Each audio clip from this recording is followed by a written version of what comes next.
예수님 공중에 임하실 때 나 일어나 맞이하리. 그 구원의 은총을 노래하리. 저 천군과 천사 함께 메마른 땅을 종일 걸어가도 나 피곤치 아니하며 저 위험한 곳 내가 이를 때면 큰 바위에 숨기시고 주 손으로 덮으시네.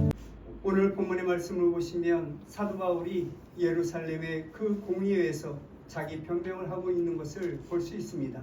그 가운데 11절 말씀을 보시면 담대하라 하시는 하나님의 그 위로하시는 말씀이 기록되어져 있습니다. 사도 바울은 지금 예루살렘에서 체포되어 산헤드린 공의회에서 재판을 받게 되었습니다. 산헤드린 공의회는 빌라도 법정보다 더 완악하고 잔인한 그런 법정입니다. 예수님을 십자가에 못 박으리고 거짓 증인까지 세우면서 예수님을 십자가에 못 박은 그 공회가 산헤드린 공회입니다. 공의나 의가 실현되리라고는 애시당초 기대할 수 없는 그런 법정입니다. 한마디로 말한다면 불의의 재판정입니다. 또한 스데반의 재판을 받을 때 로마의 법을 어기면서까지 거기서 끌어내어 돌로 쳐 죽였던 아주 무서운 재판정이 바로 산헤드린 공의회입니다. 의도, 진리도, 공의도 없고 신앙도 없는 재판정입니다. 그런 곳에서 어떻게 재판을 받으며 그 재판의 결과가 어떻게 나올 것인지 너무나도 뻔한 사실을 오늘 본문 가운데 찾아볼 수 있습니다. 바로 그런 자리에서 사도 바울이 지금 죽음을 각오하고 자신을 변명하고 자기의 변명을 하고 있는 것을 볼 수 있습니다. 결론은 이미 나와 있는 상황입니다. 그럼에도 불구하고 그는 하나님의 뜻으로 생각하며 용기 있게 담대하게 할 말을 하겠다고 말하며 그렇게 자신을 변명하고 하나님 앞에서 진실된 복음을 증거하고 있는 것을 보게 됩니다. 이것은 종말론적인 기회입니다. 예루살렘에서 마지막으로 주어진 그 마지막 기회의 시간인 것입니다. 오늘 보면 1절 말씀을 보시면 그는 먼저 간결하게 자기 변명을 하고 있습니다. 1절 말씀입니다. 바울이 공회를 주목하여 이르되 여러분 형제들아 오늘날까지 나는 범사의 양심을 따라 하나님을 섬겼노라 이렇게 선포하고 있는 것을 보게 됩니다. 정말 대단히 중요한 말씀입니다. 특별히 이스라엘 백성들에게 있어서 이 양심이라는 것은 일반적인 양심이 아니라는 것입니다. 적어도 히브리인들이 말하는 그 양심이란 하나님을 믿는 하나님의 사람으로 경건 위에 있는 그 양심을 말하고 있는 것입니다. 여러분 오늘날 이 세상을 보십시오. 양심이 얼마나 병들어 있습니까? 양심이 얼마나 타락하였습니까? 양심이 얼마나 이질화되었습니까? 정말로 이 세상 양심이 타락된 그 세상 가운데 우리가 살아가고 있습니다. 이처럼 양심이 빗나가면 모든 일들이 다 빗나갈 수밖에 없는 것입니다. 그것을 우리는 너무나도 잘 알고 있습니다. 양심이 빗나가면 모든 것이 다 문제가 될 수밖에 없는 것입니다. 그런데 사도 바울은 지금 이 시간에 양심에 따라 하나님을 섬겼노라 이렇게 천명하고 있는 것을 보게 됩니다. 그 뜻은 이렇습니다. 내가 지금 이렇게 헌신하고 이렇게 수고하고 있는 것은 학술적인 문제나 혹은 철학적인 문제나 혹은 지식이나 혹은 사상의 문제가 아니라 양심의 문제이다 이렇게 말하고 있는 것입니다.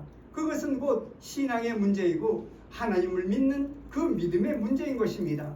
양심에 따라 이렇게 말씀하고 있는 이 양심은 두 가지 형태로 나눠볼 수가 있습니다. 그 하나는 양심의 가책에 짓눌려 심판을 두려워하며 행하는 일이 있고 또 하나는 양심에 이끌려 기쁜 마음으로 행하는 일이 있습니다. 지금 사도 바울이 말하는 그 양심은 이 후자인 것입니다. 누구한테 이끌려 죄에 짓눌려서 그렇게 일을 행하는 것이 아닙니다. 자유롭게 자유로운 그 신앙의 의지 가운데 기쁜 마음으로 그렇게 믿음을 지켜 나갔던 것을 보게 된다는 것입니다. 그것은 누가 시킨 것도 아니고 직업적으로 어떤 이익을 보겠다는 그러한 의도의 그런 말도 아닙니다. 강제적으로 한 일도 아닙니다. 그야말로 깨끗한 양심으로 하나님을 내가 섬겼더라, 이렇게 말하고 있는 것을 보게 됩니다. 신앙적인 그 양심, 자유롭게 하나님을 섬겼다고 지금 고백하고 있는 것입니다. 그리고 오늘 본문 1절 말씀을 다시 보시면 신앙적인 의의를 말씀하고 있는 것을 보게 됩니다. 양심을 따라 하나님을 섬겼노라. 여러분, 이것은 나의 신앙이다. 이것은 내가 믿는 하나님, 그 하나님께서 나를 부르셨고 그 하나님께서 나를 인도하셨고 내가 믿는 예수 그리스도, 그분이 나와 함께 하셨고 나를 인도하셨다. 내가 아는 율법과 내가 아는 진리를 따라 내가 행하였다, 이렇게 말씀하고 있는 것을 보게 됩니다. 다시 말씀드린다면 확실한 신앙적 의지 가운데서 내가 오늘날까지 이 믿음을 지켰고 이 신앙을 지켜노라, 그렇게 고백하고 있는 것입니다. 그런데 여기에 문제가 있습니다. 바로 그때 대제사장 아나니아는 분노한 것입니다. 대제사장 아나니아는 사도 바울의 말을 듣고 당장 저놈의 입을 치라고 그렇게 명하고 있는 것을 보게 됩니다. 아나니아가 왜 그토록 분노한 것입니까? 지금 이 대제사장은 사도 바울을 죄인으로 간주하고 그 죄인으로 취급하고 죄인으로 인정하고 취조하고 있는 그런 상황입니다. 이미 죄인으로 결론을 짓고 그 죄인을 취조하고 있는 것입니다. 그런데 바울은 지금 나는 의롭다고 이야기합니다. 나는 아무 죄가 없다고 그렇게 말하고 있는 것을 보게 됩니다. 그렇게 되면 지금 이 대제사장이 하는 일들은 다 불의한 짓인 것입니다. 대제사장이야말로 양심의 가책을 느끼게 되는 것입니다. 그것이 바로 문제가 되었던 것을 보게 됩니다. 그래서 사도 바울을 못마땅하게 여겼습니다. 사도 바울의 그 당돌함에 대하여 벌써 이 대제사장은 양심의 찔림을 받게 된 것입니다. 사도 바울의 입장은 이러했습니다. 나는 옛날에 그 스데반을 정죄하였고 스데반을 돌로 쳐 죽인 사람이다. 스데반을 도저히 용서할 수 없는 죄인이라고 나는 생각했다. 그 죄인은 행복하게 죽을 수가 없는 것이다. 그 죄인들은 처참하게 죽어야만 된다고 사도 바울은 생각했습니다. 무릇 죄인은 죽을 때 비참하게 죽어야 된다고 사도 바울은 생각했습니다. 죄인이라면 이를 갈면서 억울하다고 분하다고 그렇게 악을 쓰면서 처참하게 죽어야 할 그러한 죄인이라고 사도 바울은 생각했습니다.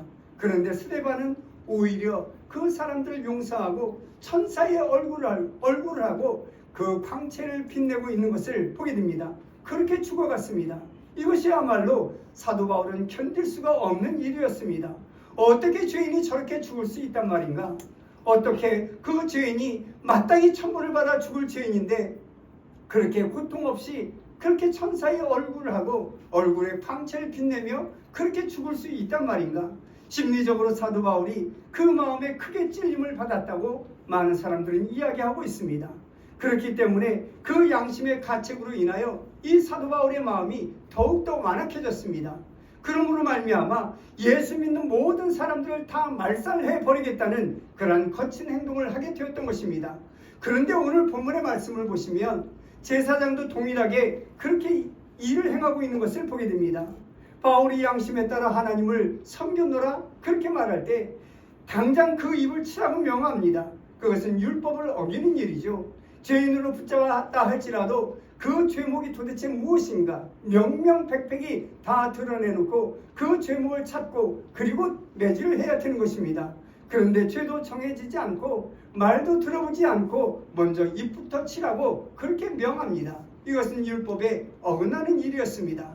또한 바울이 양심을 따라 하나님을 섬겼노라 하는 이 말은 여러분 불법이 아닌 것입니다.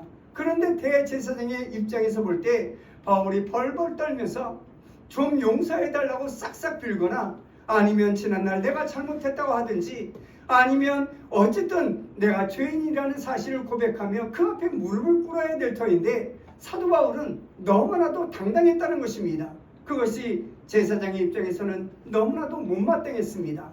뿐만 아니라 중요한 문제가 있었는데 그것은 저들이 생각했던 이 양심을 하나님의 음성으로 들었다는 것입니다.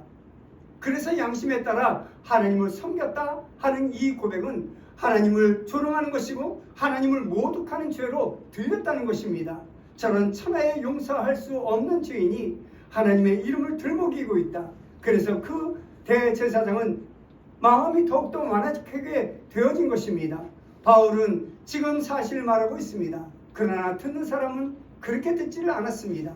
바울은 양심에 따라 하나님을 믿었다고 하나님을 섬겼다고 그렇게 고백하고 있지만 듣는 대제사장은 그렇게 들리지가 않았다는 것입니다. 그래서 분노하게 된 것입니다. 또한 양심에 따라 하나님을 섬겼다는 이 말은 정면적으로 대제사장을 심판하는 말입니다.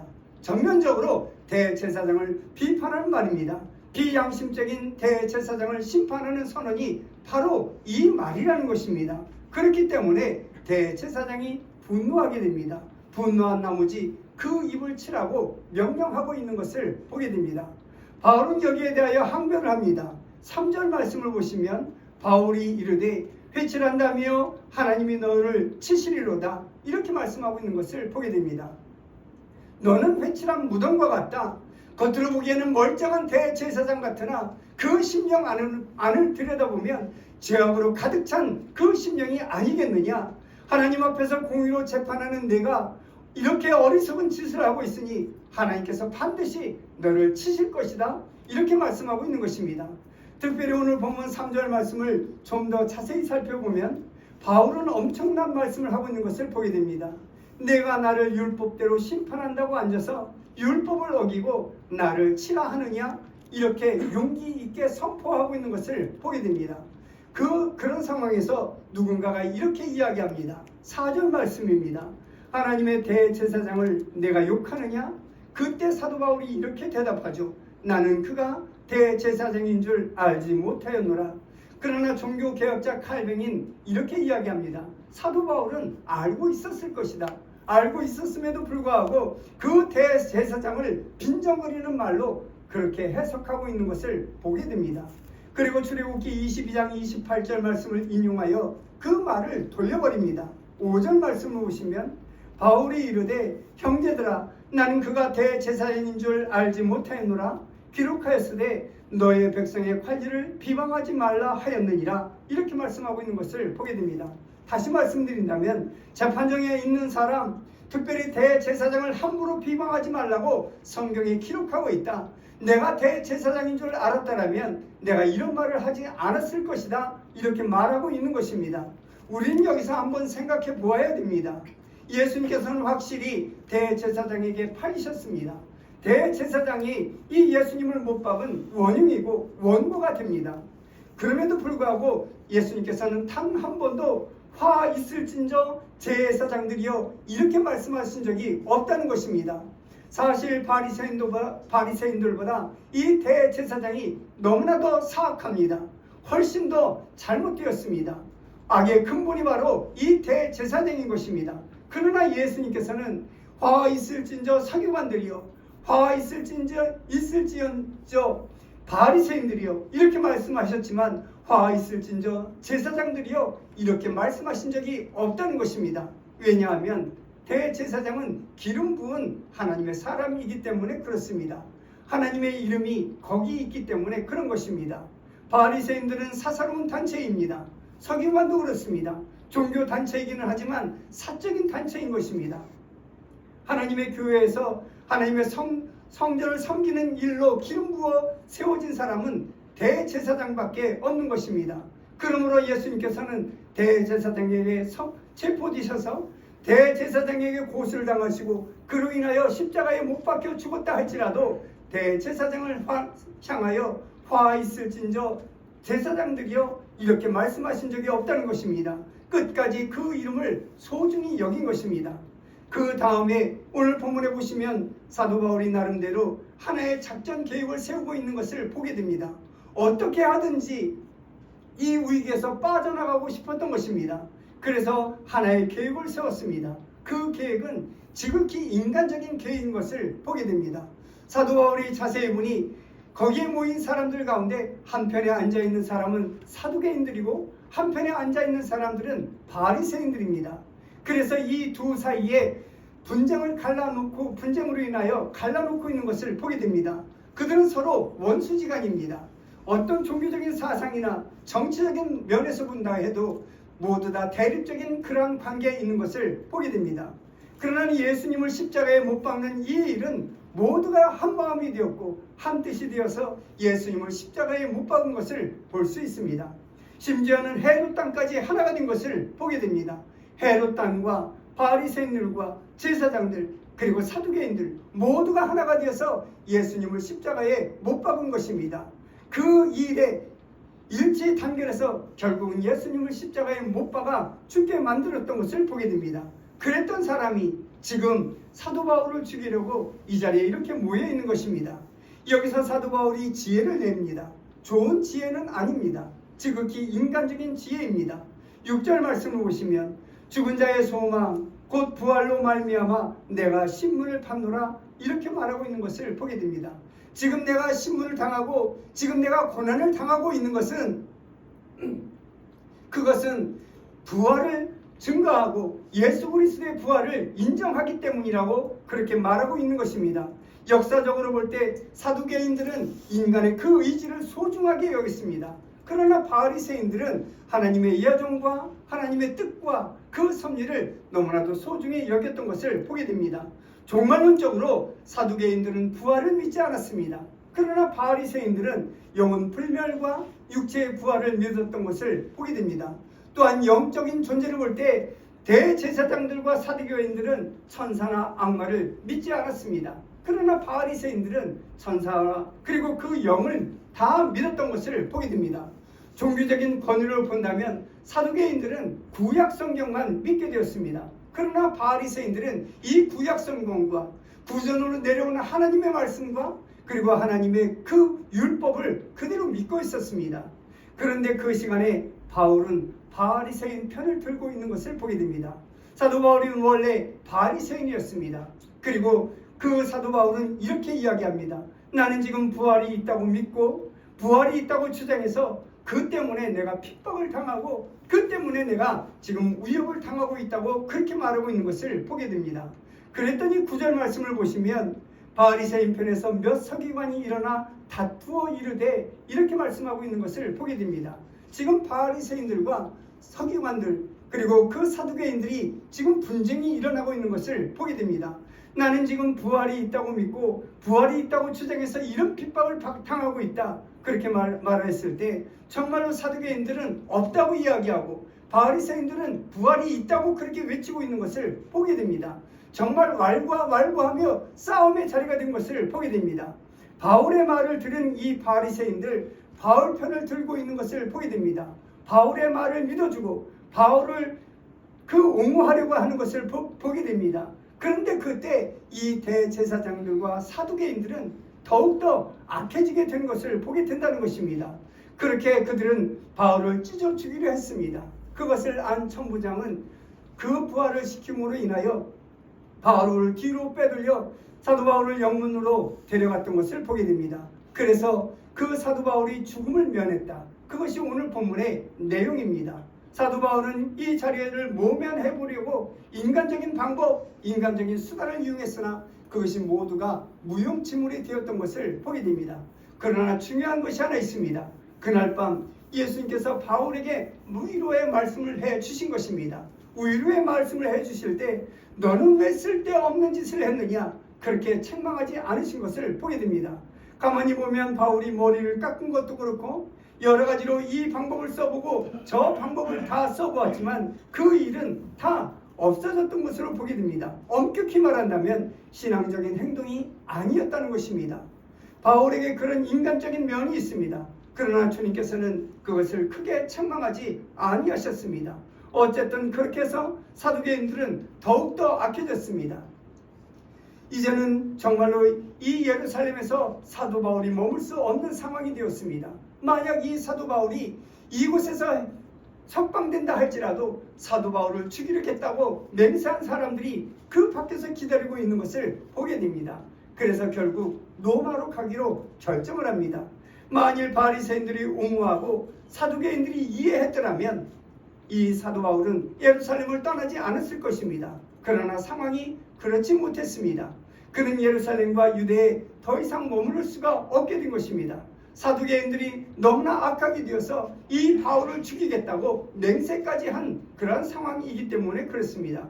그래서 부득불 로마로 가기로 작정을 하게 됩니다. 그때부터 이방의 사도로서 길을 걷게 된 것을 보게 됩니다. 사도 바울은 이방인의 사도입니다.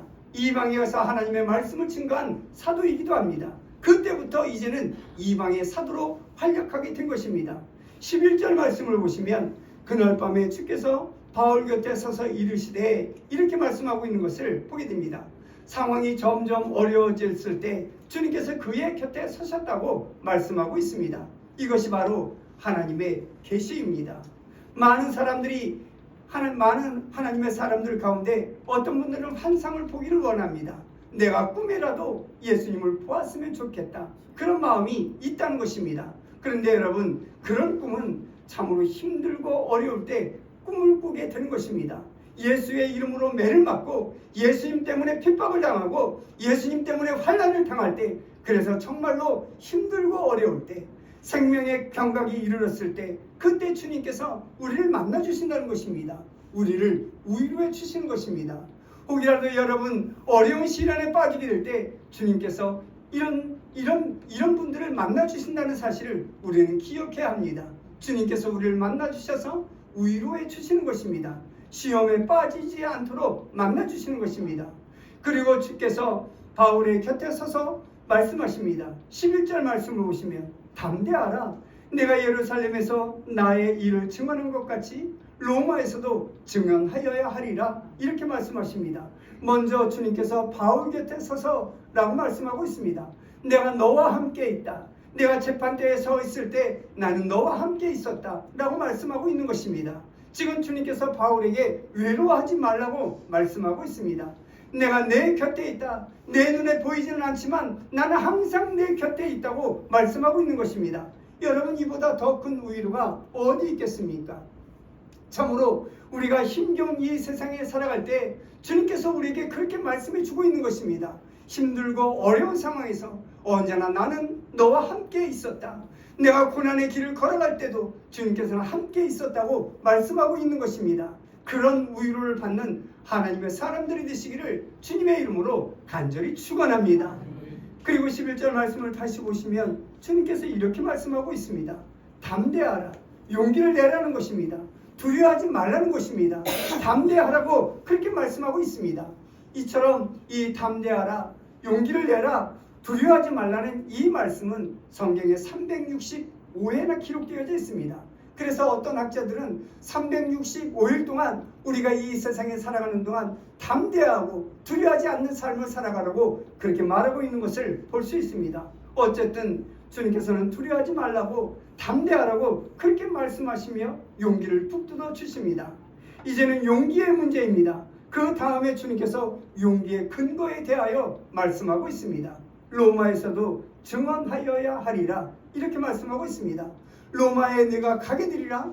로마에 가서 너는 가이사 앞에 서게 되리라. 그렇게 말씀하셨는데, 여러분, 이 말씀 가운데 내가 어느 달 어느 날에 그렇게 로마에 가게 될 것이라 그렇게 말씀을 하고 있지 않은 것을 보게 됩니다.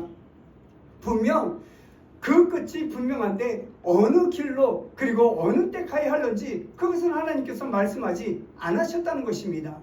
좀 더 깊이 말씀드린다면 우리는 예수 믿는 하나님의 사람들입니다. 우리는 늘 행복한 그런 삶을 살아가고 있습니다. 그런데 그 행복이 어디서 오는지 우리는 알 수가 없는 것입니다.